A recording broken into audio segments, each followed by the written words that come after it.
Le clairon.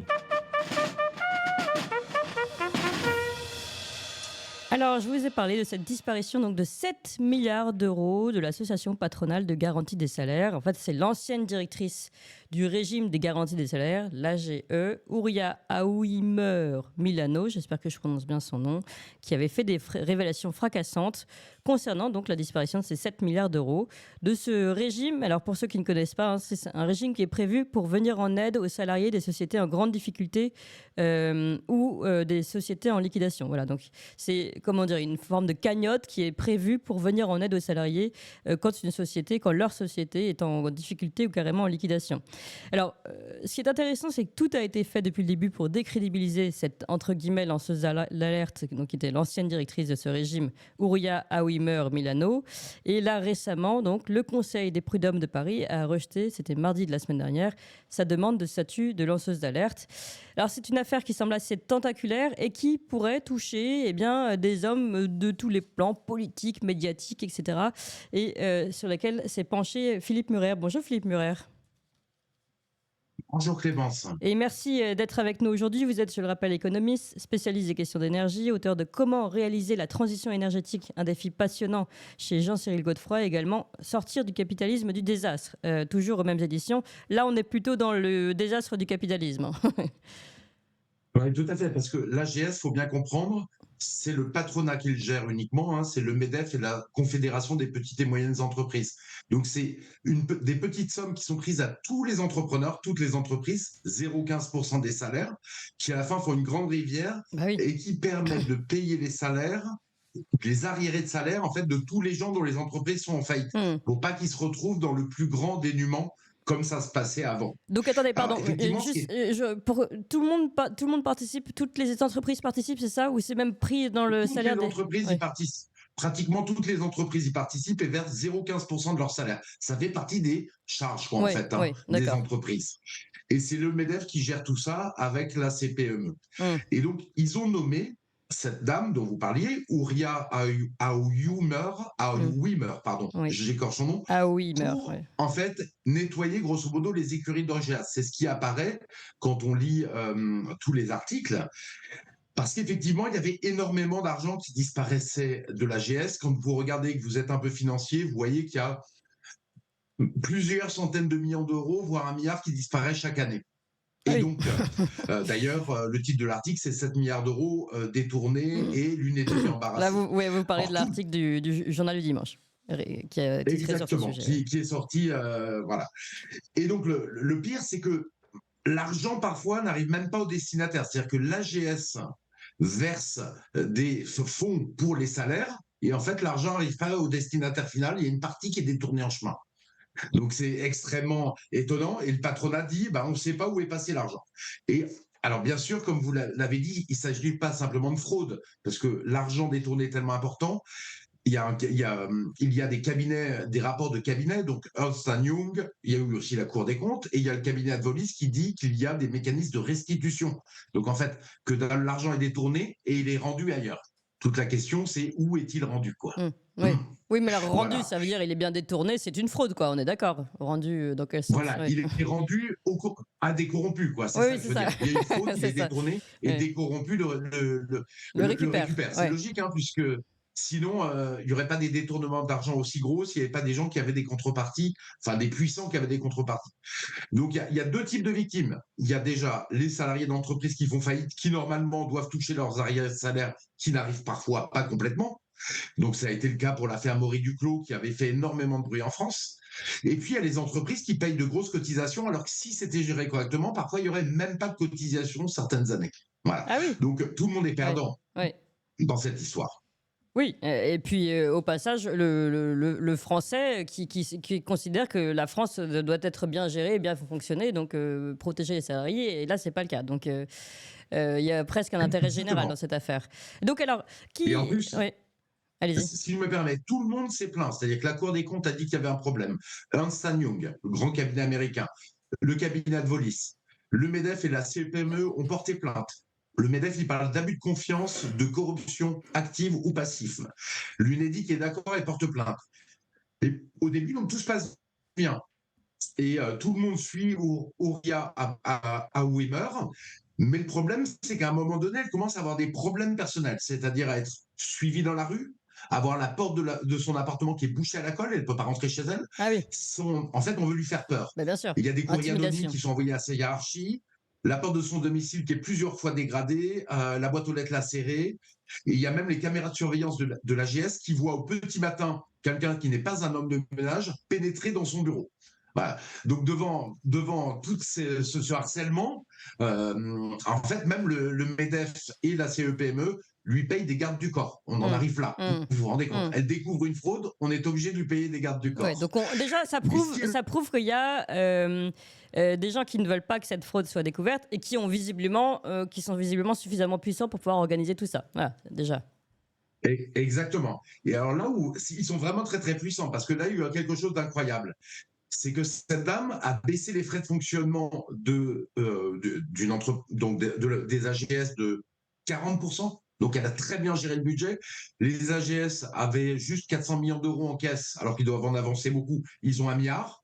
Elle bénéficie du soutien de tous. Les juges d'instruction est nommé, les enquêtes progressent, mais d'un coup, l'UNEDIC lance un audit sur les dépenses trop lourdes de Ouria, Oui. en disant, alors qu'elle a baissé les frais de fonctionnement de 40%. Mmh. Ses équipes sont harcelées, tombent malades, le DRH est licencié, sauf s'il témoigne à charge contre elle.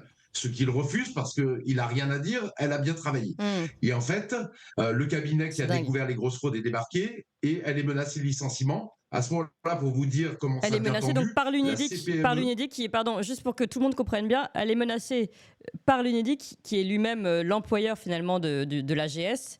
Et il se trouve que l'UNEDIC donc pourrait éventuellement être impliqué dans cette disparition, enfin en tout cas mouillé, impliqué de façon volontaire ou pas dans cette disparition forcément d'argent, des 7 milliards. tout à fait. Tout à fait. Et la CPME se retire en pointant du doigt le MEDEF en disant que la gestion de tout ça est d'une opacité incroyable et qu'ils ne peuvent pas s'y associer. Et à ce moment-là, cette dame est licenciée et le dossier de licenciement est vide.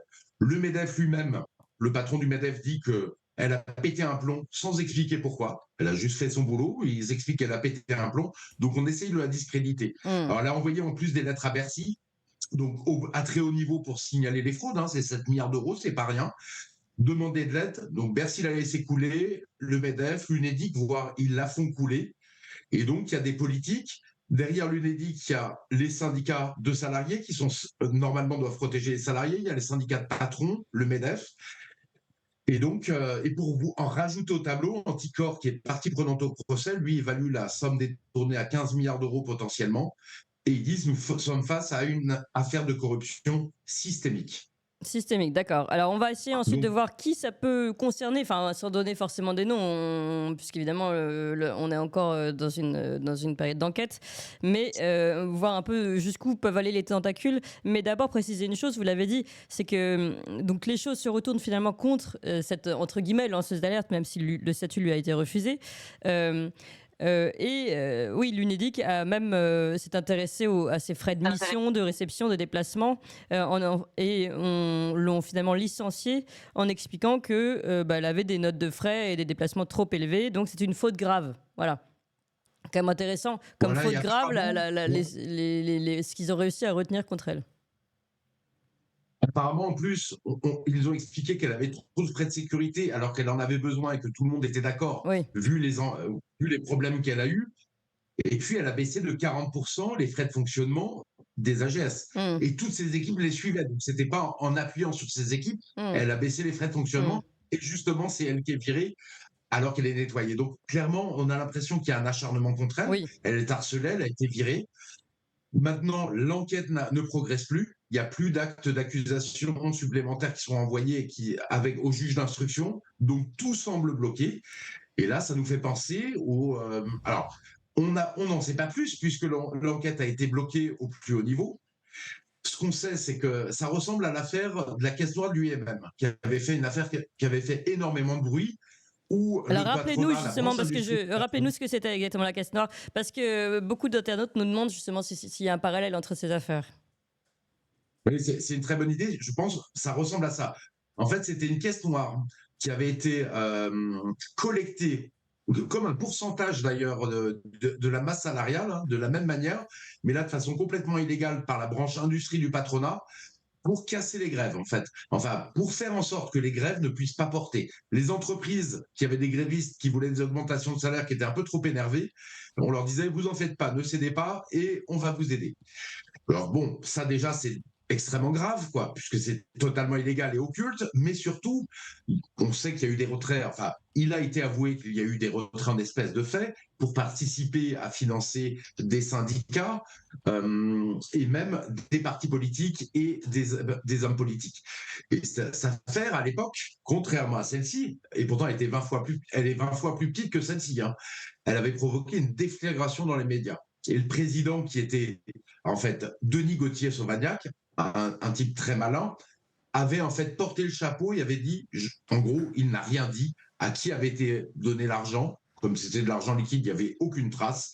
Et donc tout restait secret. Il a pris 3 ans de prison pour cela, mais ça avait permis à ce que personne ne soit condamné, ni parti politique, etc. Et en fait, tout ça ressemblait déjà à une forme de mafia. Le mafieux qui est arrêté, finalement, il se tait, et puis la police ne peut plus faire son travail, quoi. Oui, intéressant, en effet. Et alors, si on revient sur notre affaire, on l'a vu, hein, donc l'Unédic cherche à se débarrasser au plus vite de cette Madame Hauimer, qui donc est notre lanceuse d'alerte.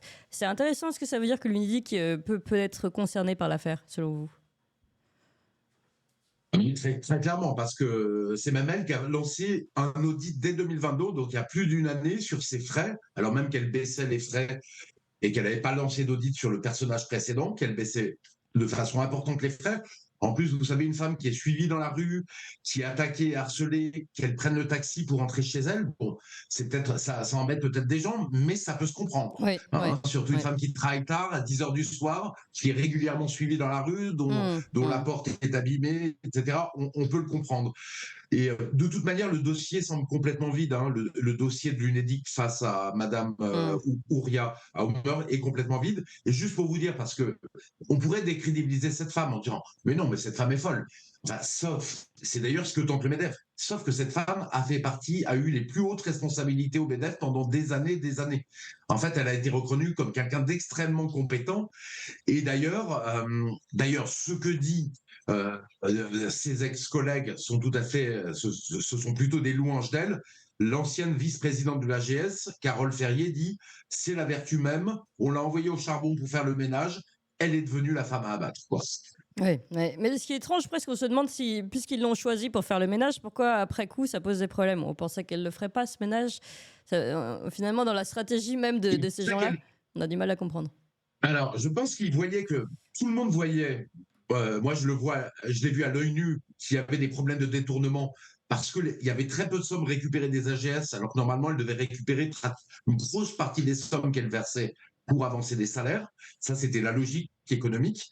Et en fait, il y avait beaucoup de sommes qui disparaissaient. Donc, au premier coup d'œil, on le voit. Je pense que les gens qui l'ont envoyé, peut-être, dont Geoffroy de Roux-de-Bézieux du MEDEF, s'imaginaient pas de l'ampleur du marécage qu'il y avait derrière, de l'ampleur de la corruption qu'il y avait derrière, et qu'elle allait faire un tellement bon travail qu'elle allait trouver effectivement beaucoup d'affaires de malversation et de corruption. Ouais. Les remonter. Et là, ça a commencé à gêner. Au départ, elle était suivie par tout le monde. Et puis, à un moment donné, ça a commencé à gêner.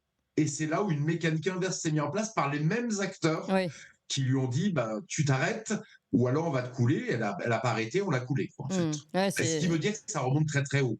Je veux dire, le patronat, le MEDEF ne prendrait pas des risques pareils, l'Unédic aussi, si jamais ça remontait pas haut. Quoi. Oui, parce et que les là, sommes, de toute manière, sont énormes. 20 fois l'affaire de l'UMM et on n'en parle pas dans les médias, quoi, à part des petits médias pratiquement. Oui. Oui, non, mais c'est vrai que c'est très très intéressant. Heureusement que vous êtes là, Philippe Meurer, pour nous expliquer tout ça. Et puis c'est aussi très intéressant au niveau de la corruption. Comme vous dites, on n'en parle pas dans les médias, on n'a pas vu de politique non plus s'intéresser à cette affaire. Et il y a quand même le MEDEF qui est concerné, et l'Unédic. Alors le MEDEF, justement, vous dites, on a l'impression que c'est cette fameuse phrase, hein, quand on veut se débarrasser de son chien, on l'accuse de la rage. Là, c'est ce qui se passe avec cette Madame Hauimer. On a l'impression qu'on va accuser tous les maux pour pouvoir se débarrasser d'elle, ce qui prouve bien encore une fois qu'elle gêne. Et ça revient à ce que vous disiez, c'est-à-dire qu'on voit bien que finalement son enquête, son audit, qui était sa mission première, hein, de voir justement où partait cet argent, gêne terriblement. Elle a dû mettre la main sur quelque chose qui doit remonter assez haut pour qu'il y ait des réseaux d'influence assez puissants pour qu'elle puisse être dérangée et gênée, et juridiquement, et même dans la rue, etc., avec des méthodes un peu mafieuses, hein, comme vous le dites. C'est quand même très inquiétant. Et moi, j'aurais envie de terminer par la question. C'est, OK, alors imaginons qu'au MEDEF, ça gêne beaucoup, mais pourquoi le gouvernement qui est au courant de cette affaire, Ouais. qui porte Bah sur oui. 7 milliards d'euros, a priori, où les entreprises se font voler? Parce que si le gouvernement trouvait le détournement des fraudes, bah déjà, les entreprises paieraient beaucoup moins de cotisations, le but de Bruno Le Maire, hein, ce qu'il dit Mmh. tout le temps, et les salariés seraient vraiment payés de leur arriéré de salaire quand ils tombent en difficulté parce que l'entreprise est en faillite. Mmh. Pourquoi le gouvernement laisse faire cela sans bouger? Parce que si le gouvernement a envie de réagir, je veux dire, l'affaire va sortir et là, il va se passer des choses. Or, le gouvernement fait semblant de rien voir, alors que Madame la lanceuse d'alerte, qui était quand même patronne d'une filiale de l'Unédic Oui, c'est pas dédiée à n'importe cela, qui, c'est ça. Oui, tout à fait. exactement. Eh bien, cette dame-là est virée, l'enquête est arrêtée, et apparemment, le gouvernement ne réagit pas. Donc, il doit sans doute être content que cette affaire de fraude soit enterrée. S'il ne réagit pas, je ne vois pas d'autre explication. Ouais, donc ça confirme ce que vous disiez tout à l'heure, que visiblement, c'est une affaire assez tentaculaire qui doit remonter assez haut. On ne peut pas aller plus loin aujourd'hui dans les informations, mais ça montre et ça comprend certaines informations, tout ça. On va continuer d'en parler, Philippe Murer, avec vous. On va continuer de suivre cette affaire, peut-être tenter de contacter cette dame ou son avocat. En tout cas, merci beaucoup pour cet éclairage. Je pense que c'est assez fondamental et que les Français réalisent bien, hein, eh bien ce qui se passe et ce qui ne se passe pas, justement, hein, ce qui ne réveille pas, alors qu'on est capable de s'indigner sur tout et n'importe quoi aujourd'hui. Visiblement, on n'est pas capable de s'indigner de la disparition de 7 milliards d'euros, voire plus. Hein. Vous disiez, c'est 1 milliard par an depuis des années, des années. Merci beaucoup, Philippe Murer. Affaire à suivre donc avec vous. Et je rappelle votre dernier livre, celui en tout cas qui est peut-être plus dans notre sujet, Sortir du capitalisme du désastre, aux éditions Jean-Cyril Godefroy. À très bientôt, Philippe Murer.